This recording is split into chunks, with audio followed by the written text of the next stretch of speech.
E aí, beleza? É um fato importante que as coisas nem sempre são o que parecem, né? O homem, por exemplo, na sua arrogância, sempre se considerou a espécie mais inteligente a habitar o planeta. E acreditem, é a terceira espécie mais inteligente da Terra. As segundas criaturas mais inteligentes são, claro, os golfinhos, que curiosamente já sabiam da destruição premeditada da Terra. E olha que os golfinhos tentaram em várias e várias vezes alertar a humanidade sobre isso, mas foram confundidos com brincadeiras de rebater bola, cambalhota, danças coreografadas e a tentativa de pedir peixe. Então, de saco cheio dos seres humanos e da Terra, os golfinhos decidiram ir embora do planeta, da forma mais inteligente possível, agradecendo os humanos pelos peixes e partiram daqui voando. Ok, agora vamos conhecer Arthur Dent, que nessa manhã foi surpreendido, pois a prefeitura estava tentando fazer um desvio que passava bem no meio da sua casa. E mesmo deitado na frente dos tratores, o secretário de obras disse a ele que deveria ter protestado há meses atrás, pois o projeto foi exposto na Secretaria de Obras há mais de um ano. E mesmo ele dizendo que mal acharam um documento lá na prefeitura, não teve jeito. Mas por ironia do destino, seu amigo Ford não era desse planeta. Chegou com um carrinho de supermercado cheio de cerveja e amendoim e distribuiu pra galera. Segundo Ford, eles iriam beber até o fim do mundo, que seria dali uns 12 minutos. E sim, parece que ele estava falando a verdade, pois chegou num bar, pediu 6 chopps duplos na hora do almoço, já que queria aproveitar os 10 minutos que restava do planeta Terra, mandando pra dentro um copo de meio litro de chopp, explicando para Arthur que não veio de Guilford, na Inglaterra, e sim de um pequeno planeta perto de Betelgeuse. Bom, isso explicava como se conheceram, pois Ford queria cumprimentar um carro, achando que era a forma de vida dominante do planeta assim que chegou por aqui. E olha que um amigo meu falar essas coisas depois de virar uma caneca de chopp de meio litro, eu nem ficaria surpreso. Mas o lance de Arthur, que tava meio triste porque era quinta-feira, o dia que conheceu Trisha McMiller, o amor de sua vida, em uma festa fantasia que foi o único que acertou que ela estava fantasiada de Darwin, por causa da barba, chapéu e do Beagle, uma referência bem nerd. A única coisa que ele não acertou foi o comentário sobre pessoas que iriam naquelas festas. Todos aqui são burros. Ferrou. Ah, merda! E para Arthur, Trisha era maravilhosa, linda, bem-humorada e com piadas inteligentes, e até deu nele um beijo, querendo ir com Arthur para Madagascar, a ilha na costa da África. Tirando umas risadas de Arthur, mas era verdade. Ela queria ir naquele momento. O problema é que ele teria que largar tudo, emprego, casa, cidade para fazer isso. Só que ele achou aquilo uma loucura e disse que não. Mas se ela quisesse ir para um lugar mais próximo, ele topava. Nesse momento, um maluco apareceu perguntando a ela se aquele cara estava chateando ela. Esse sim poderia conversar com ele, pois ele veio de outro planeta. E ele até poderia provar que era verdade, pois tinha uma espaçonave, uma cantada bem manjadíssima, e Trisha caiu nessa, e Arthur perdeu a garota. Não teria perdido se tivesse levado ela para Madagascar, né? O lance é que Ford não tinha mais tempo para ouvir as histórias de Arthur, pois a Terra só tinha 2 minutos de vida. Ele ainda pagou uma rodada de chopp pra galera no bar, e o dono perguntou se a Terra realmente iria acabar. Ele disse que sim, e se sacos na cabeça iriam funcionar, ele disse que não. Pois bem, a casa de Arthur foi realmente demolida pela prefeitura, mas isso não era nada perto do que estava por vir. Naves colossais alienígenas apareceram e, segundo Ford, eram da frota construtora de Vogon. Ele pegou então uma toalha e, através do seu anel, iriam pegar uma carona. Nessa, uma voz ecoou sobre toda a Terra. Um alienígena de nome bem estranho era do Conselho de Planejamento Urbano Intergaláctico. Ele disse que iriam construir uma via expressa interespacial que passaria justamente naquele sistema solar, e a Terra seria um dos planetas demolidos. E aí você imagina o caos que foi na Terra, né? Mas o alienígena não entendeu porque os humanos estavam gritando, pois o projeto foi exposto em um planeta próximo há 50 anos atrás, e nenhum ser humano apareceu para protestar. E se os humanos não se interessam por questões locais, o problema é nosso. Eita, alienígena chato esse, hein? Raio de planeta patético? Não dá nem pra ter pena. Porra, pelo amor!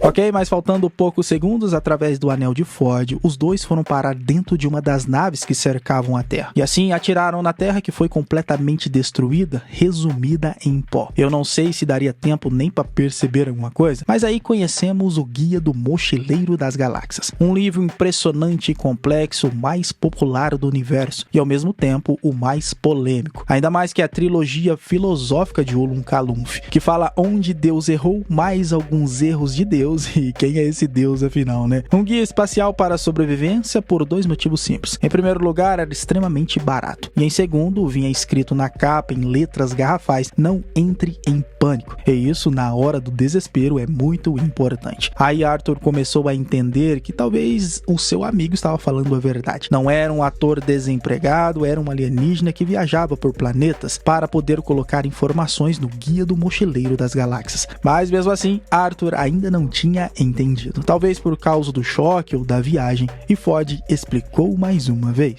Todo o seu planeta foi destruído. Uai! Falasse que eles precisavam sair o mais rápido possível, antes que os Vogons descobrissem. Tá, mas o que são esses Vogons? Pois bem, o guia explicou. Vogons são as criaturas mais desagradáveis da galáxia. Eles não são maus, porém são mal-humorados, burocráticos, metidos e insensíveis. Só sabiam administrar. Tudo com eles deveriam ser feito através de formulários, até mesmo salvar a sua avó de ser devorada por uma besta colossal. Um alerta importante sobre os Vogons, que em hipótese alguma permita que um Vogon leia um poema para você, ok? O problema é que os Vogons encontraram os mochileiros clandestinos e começaram a alertar sobre eles em toda a nave. Então, para Arthur entender, Ford colocou no ouvido dele o Peixe Babel, uma das criaturas mais raras da galáxia, que dentro do cérebro é capaz de traduzir qualquer língua de qualquer espécie do universo. Mas mesmo assim foram capturados e levados até o presidente, que adorava pescar caranguejos. Eles não gostavam muito de mochileiros, pois para os Vogons são como ratos do universo. Mas antes de aplicar a sentença, o presidente começou a recitar um poema, que segundo o guia é a terceira pior poesia do universo. A segunda pior é dos Asgodos de Cria, com um poema chamado Ode ao pedacinho de massa verde que encontrei no meu sovaco em uma manhã de verão. E a pior foi escrita por Paula Nance Millonston Jenkins de Sunset, por sorte destruída com a terra. A poesia dos Vogons era tão perigosa que poderia até matar uma pessoa de hemorragia interna. Porra! Então assim que terminou de recitar, o presidente deu 2 opções aos terráqueos: serem jogados ao vácuo do espaço ou dizer o que acharam da sua poesia. Arthur então disse que adorou que a poesia retratava o que por trás daquele monstro cruel e insensível ele só queria ser amado. E olha, com isso o presidente ficou surpreso e deu a sentença. Jogue-os fora da nave! Realmente foram jogados para fora da nave e iriam morrer no vácuo. Que segundo o guia, o espaço é grande, tipo, muito grande. Não dá para saber o quanto é desmensuradamente, inconcebivelmente e estonteantemente grande e por aí vai. Então, com os pulmões cheios de ar, é possível sobreviver no espaço por uns 30 segundos ou menos. E a chance de serem salvos era de um número extremamente grande, se não era maior do que a ironia do destino, pois foram salvos por uma nave bem na hora que estava dando um salto no hiperespaço. E, consequentemente, viraram até sofás, mas foram restaurados na sequência. Aquela nave pertencia a um cara chamado Zenford Beeblebrox, o presidente da galáxia, que se se sequestrou na sua própria nave para alimentar ainda mais o seu ego. Era justamente aquele cara que roubou Trisha de Arthur, então ela também estava naquela nave. Trisha então descobriu que 2 mochileiros foram pegos pela nave e pediu para o seu robô Marvin, um androide mais deprimido já criado, para pegá-los na baía da entrada e trouxessem eles até o comando. O problema agora é que os Vogons estavam tanto atrás dos mochileiros quanto do sequestrador do presidente da galáxia. Então na nave, Marvin os levou para um comando que já viram o tal Zenford Beeblebrox, que olha só, por coincidência era primo de Ford, e Arthur o reconheceu, pois era o cara da cantada manjadíssima. Trisha também reconheceu Arthur, que ficou surpresa, mas deixou Zenford com ciúme, não deixando Arthur contar sobre a destruição da Terra, e mostrando até que tinha uma segunda cabeça. Só que nesse momento as naves dos Vogons deram um salto no hiperespaço e queriam pegar Zenford, o sequestrador da nave do presidente e do presidente, que parece confuso e ridículo, mas eram as leis intergalácticas. Só que mesmo assim Zenford saltou sem permissão do hiperespaço e agora era oficialmente criminosos intergalácticos segundo os Vogons, e começaria uma perseguição, claro, depois de um formulário assinado. Enquanto isso, Arthur conheceu a nave e as coisas legais que tinham por lá, como uma máquina que realizava qualquer desejo de café da manhã, uma faca que era um sabre de luz que cortava o pão, já o transformando em uma fatia de torrada. E isso mostrava o porquê Trisha escolheu o alienígena. Ela queria uma aventura e era por isso que ele deveria ter levado ela para Madagascar. Acho que agora Arthur entendeu, né? Esse é o tal do Mula. Ok, mas essa viagem, Arthur e Ford não vieram sozinhos, pois tinham 2 ratos na mochila. Mas isso veremos depois. O lance que Zenford tinha um plano, mostrando um vídeo de um povo pandimensional de um planeta chamado Magratea. Era um povo hiper inteligente que ficou tão de saco cheio de discussões sobre o sentido da vida que deu a ordem a 2 brilhantes gênios a criarem um supercomputador tão poderoso que poderia calcular a pergunta fundamental: qual era a resposta para a vida, o universo e tudo mais. E o computador se chamava o Pensador Profundo, e os 2 gênios queriam do computador uma resposta simples, e vendo a complexidade da resposta, pediu para eles retornarem àquele local há exatamente 7,5 milhões de anos, e teriam sua resposta. E rapaz, não é que eles voltaram, e no local tinha uma grande multidão, todos esperando pela resposta da pergunta fundamental. Porém, o Pensador Profundo tinha a resposta, mas já avisou, eles não iriam gostar dela. Só que não tinha problema, eles queriam saber mesmo assim. Então a resposta para a pergunta fundamental para a vida, universo e tudo mais: 42. Claro que ninguém entendeu paçoca nenhuma, mas o Pensador Profundo explicou que eles não tinham que entender a resposta, e sim a questão fundamental primeiro, para depois entender que a resposta faria sentido. Só que essa questão o Pensador Profundo não poderia dar, mas existia um computador ainda mais poderoso que ele, tão complexo que mostraria qual seria essa questão fundamental. O Pensador iria enviar os 2 para lá, que ficariam 10 milhões de anos trabalhando nele para descobrirem a tal questão fundamental. Só que na hora que ele foi dizer o nome, o vídeo estava corrompido e não faziam ideia de que computador era esse. E esse era o objetivo de Zenford, achar esse tal computador e saber qual era a questão fundamental.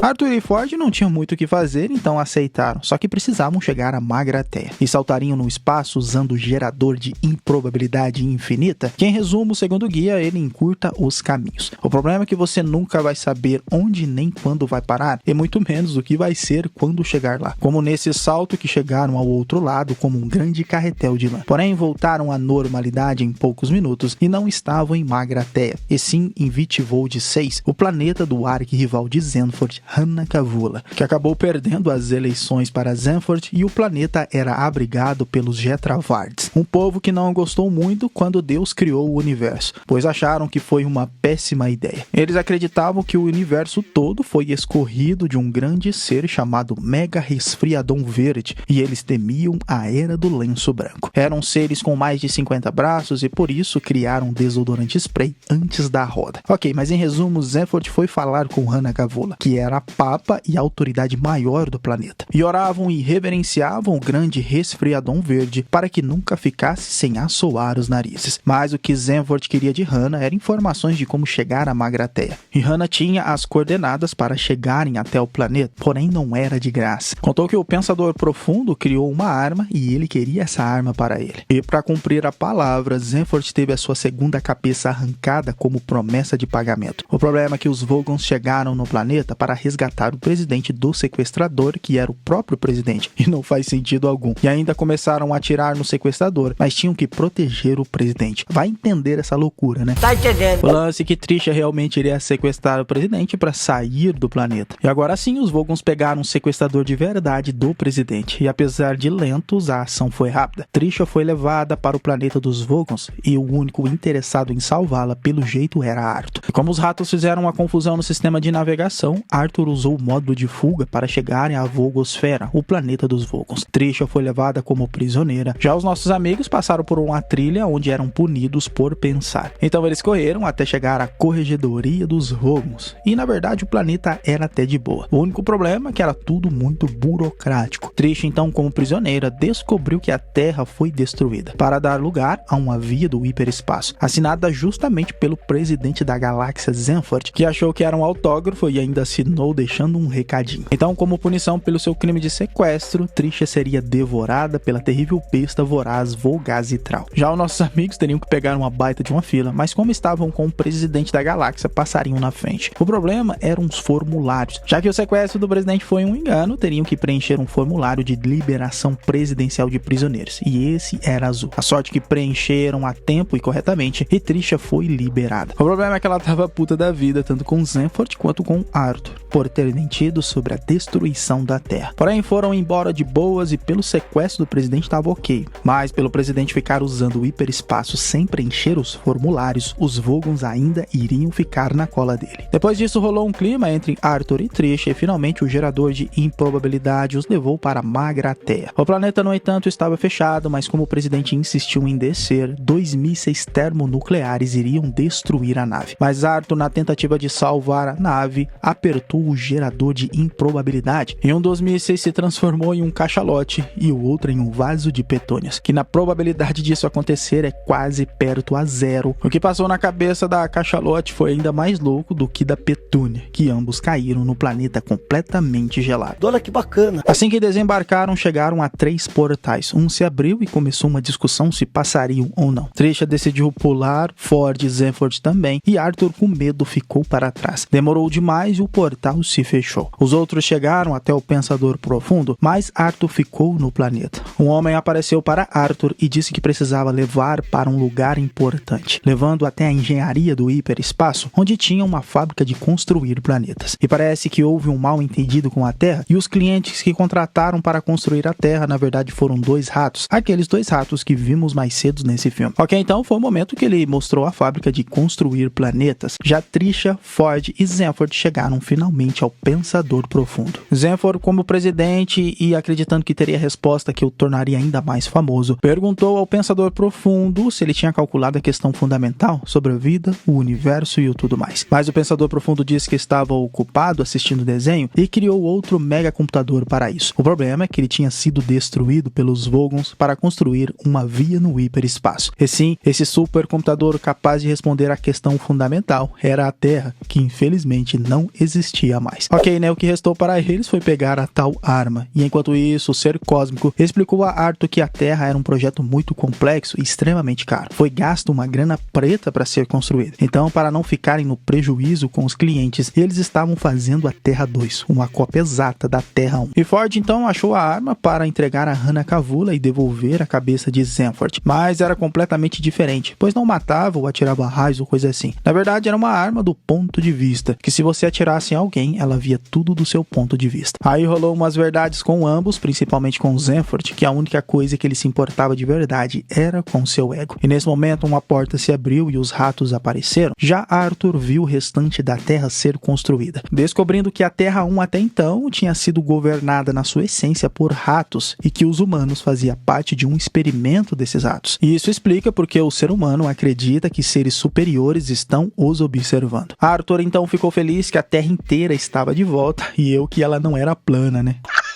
Ok, Arthur foi levado à sua casa, que estava intacta, ficando muito feliz de ter ela de volta. Entrando, tendo uma surpresa, seus amigos estavam ali se deliciando com um banquete, explicando que os anfitriões tinham levado eles até ali. Eram os 2 ratos falantes e milenares, ficaram quase 10 milhões de anos estudando a Terra, para acharem a questão fundamental, e quando estavam quase conseguindo, a Terra foi destruída. Só que agora precisavam de Arthur. Uma mente questionadora igual a dele, poderiam achar a questão fundamental, e eles só teriam que arrancar da cabeça dele, tipo, literalmente. Então o lance era ele dar uma pergunta cuja resposta seria 42, tipo 6 vezes 9, e eles não o matariam. Então ele deu uma pergunta bem interessante para a maior dúvida do filme: quantos caminhos seriam necessários para trilhar para achar a resposta da vida, o universo e tudo mais? E a resposta seria 42.